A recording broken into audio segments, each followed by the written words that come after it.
자, 오늘 본문을 기록한 사람은 마가 요한인데, 이 마가는 다른 복음서와 달리 다른 복음서에서는 마태복음 같은 경우에는 열자마자 족보 이야기가 쭉 나옵니다. 누가복음도 족보 이야기가 예수님의 어린 시절의 그 배경이 쭉 소개하고 있는데, 이런 배경을 깔지 않고 복음의 핵심이요 키에 해당되는 예수님에 대해서 바로 시작하는 것이 마가복음의 특징입니다. 자, 그런 의미에서 일단 1절에서 3절까지 읽도록 하겠습니다. 읽어주세요. 하나님의 아들 예수 그리스도의 복음의 시작이라. 선지자 이사야의 글에 보라, 내가 내 사자를 내 앞에 보내노니 그가 내 길을 준비하리라. 광야에 외치는 자의 소리가 있어 이르되 너희는 주의 길을 준비하라. 그의 오실 길을 곧게 하라. 기록된 것과 같이. 아멘. 자, 마가복음 1장 딱 시작하면서 하나님의 아들 예수 그리스도의 복음의 시작이라 하면서 복음의 시작이 바로 예수 그리스도로 말미암아서 시작되었음을 선포하고 시작합니다. 옛날 우리나라에서도 임금님이 행차할 때면은 앞에 나팔수가 나팔을 붑니다.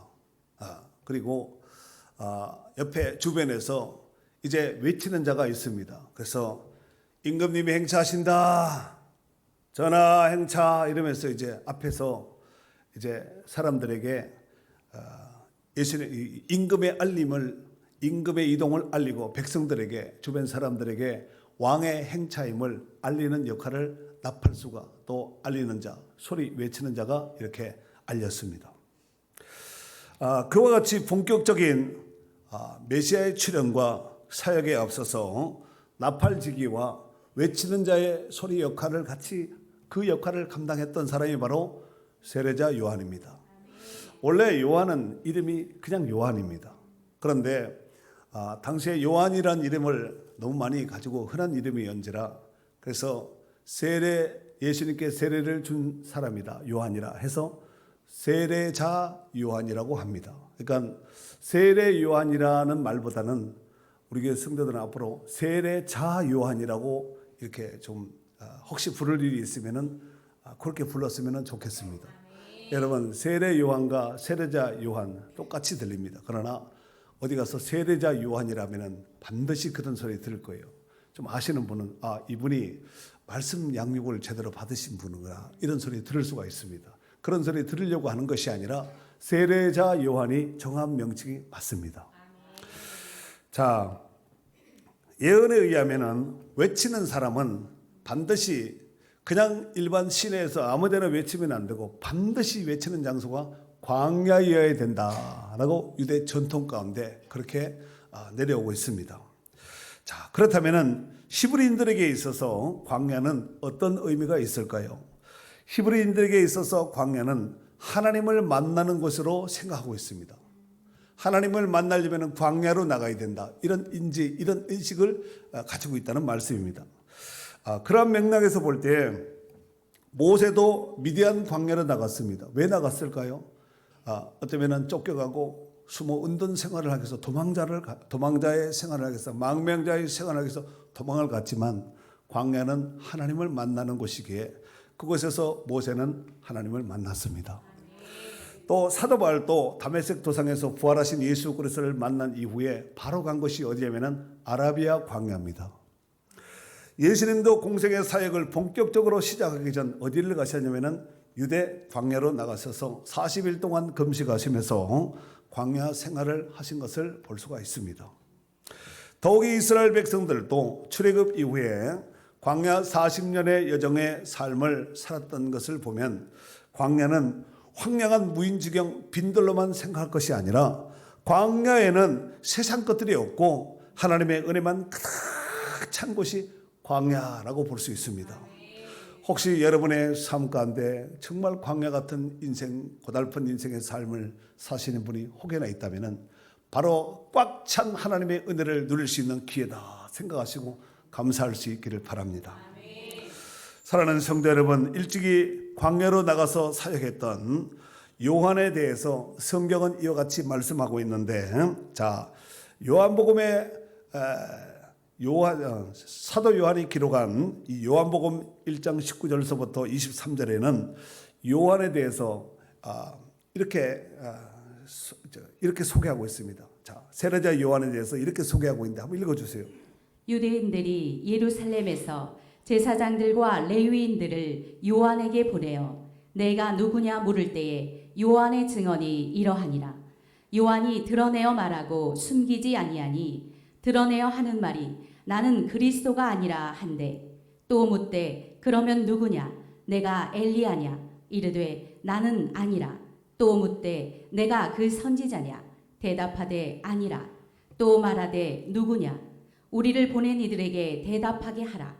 너는 내게 대하여 무엇이라 하느냐 이르되 나는 선지자 이사야의 말과 같이 주의 길을 곧게 하라고 광야에서 외치는 자의 소리로라 하니라. 아멘. 자, 요한의 사역이 당시에 마치 메시아의 사역과 같이 정말 어마어마한 사역을 하면서 많은 사람들에게 영향력을 끼쳤습니다. 그래서 종교 지도자들이 생각할 때 분명히 메시아가 온다 그랬는데 마치 이 사람이 메시아가 아닐까라고 생각해서 사람을 보내었습니다. 그래서 가서 물어봐라. 당신이 정말 구약에 약속했던 예언자들이 약속했던 그 메시아가 맞냐? 물어보라. 한번 하면서 사람을 보냈습니다. 그 사람들이 와서 요한에게 와서 묻습니다. 당신이 그리스도냐? 메시아냐? 그랬더니 아니라 그럽니다. 그러면은 그 선지자냐? 아니라 그럽니다.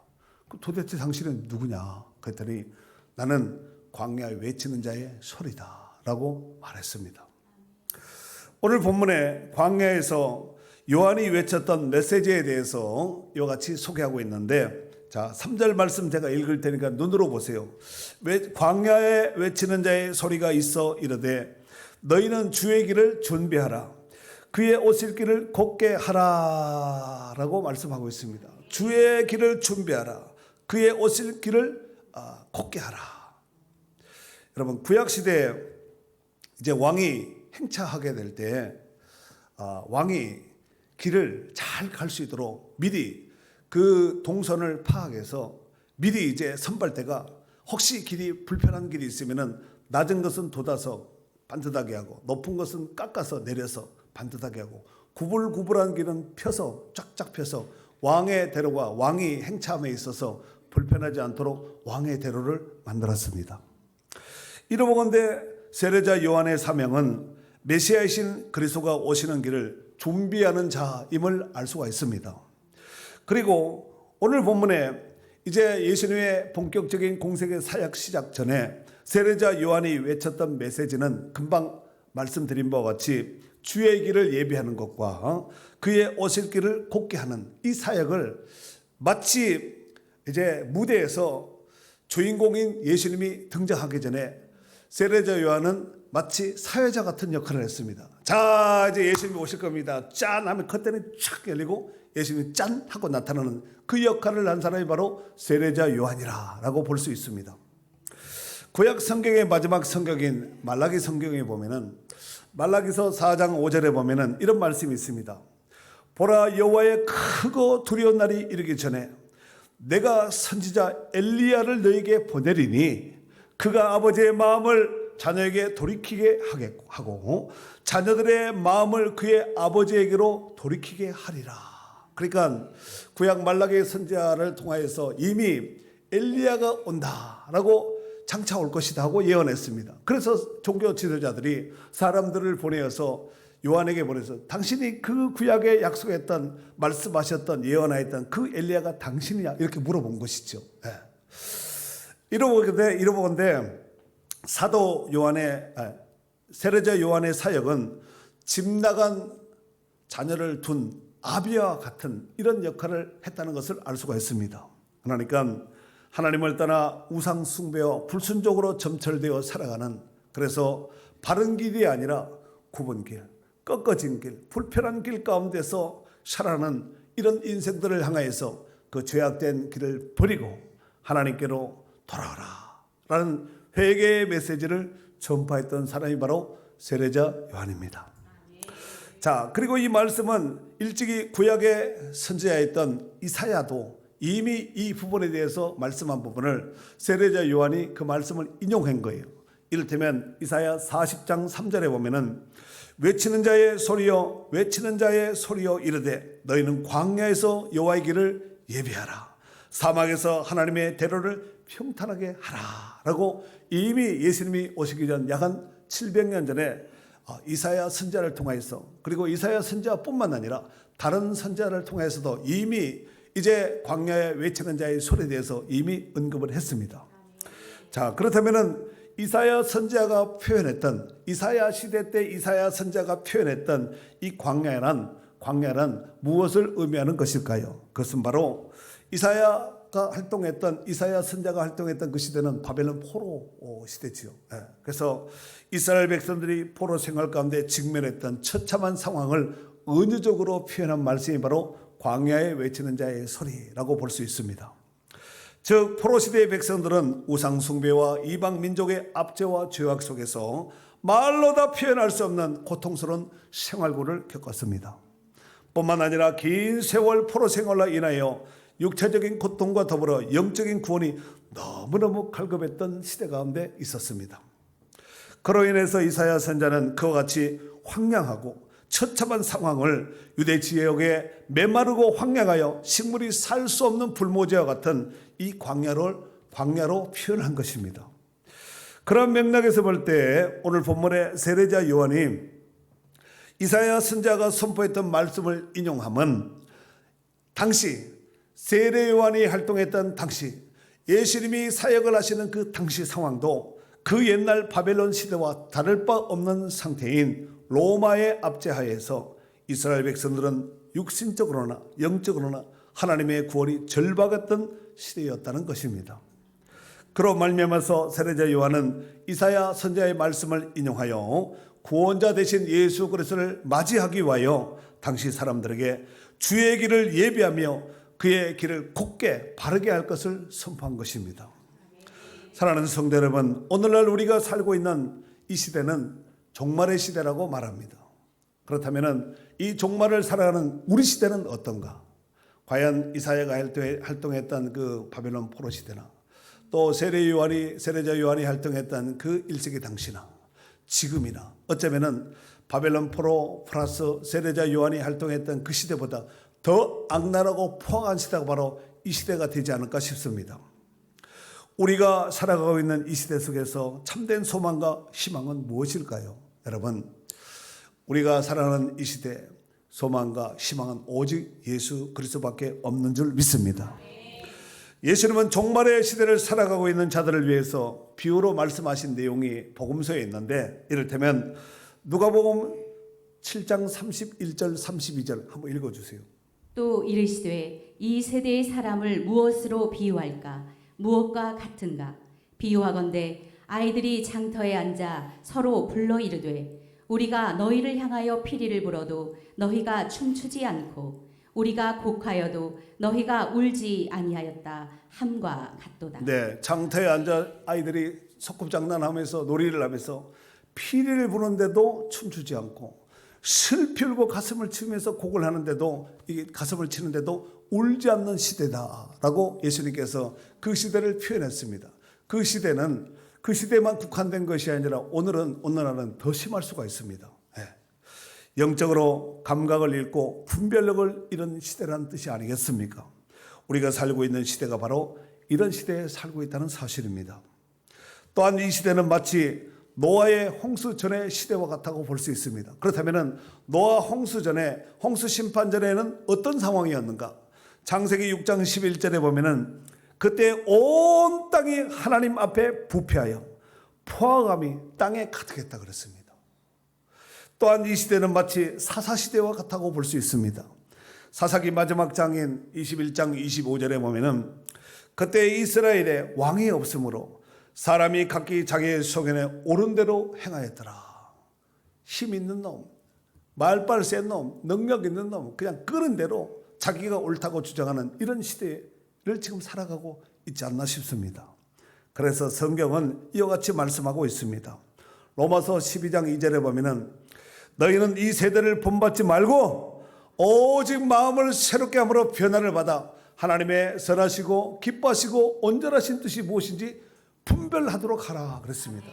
여러분, 분별력 없이 목소리 큰 사람한테 끌려가고 능력 있는 사람에게 끌려가고 뭐 권세 있는 사람한테 끌려가면 이리저리 휘둘려도 중심 없는 삶으로 인해서 휘청일 수밖에 없다는 것입니다.